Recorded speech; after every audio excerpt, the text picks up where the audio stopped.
RJ. Compromisso com você. Nesta segunda-feira, dia 31, a Rádio Nacional da Amazônia apresenta um programa especial Retrospectiva 2012. Das 6 às 7 da noite, vamos relembrar os principais fatos no Brasil e no mundo sobre economia, política, meio ambiente e cultura.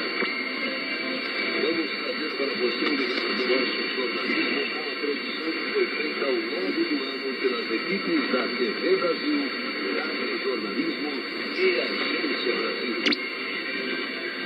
Retrospectiva 2012, aqui na Rádio Nacional da Amazônia, dia 31, das 6 às 7 da noite, com reprise no dia 1º de janeiro, no mesmo horário.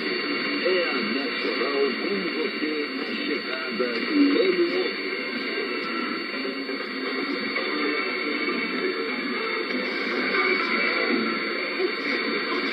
Amazônia Brasileira, comunicação 7 de Goiás.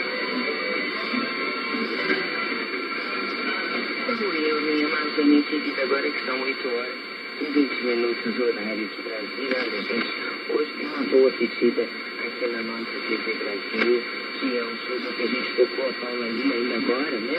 O show de Hugo Nogueira, convida para um show gravado aqui em Brasília, estava até brincando com a Copa, né? Que eu vou aparecer dando vexame lá no show, não quis bica aí, nada disso, né? Só daquela que é feita no momento em que está cantando princesa.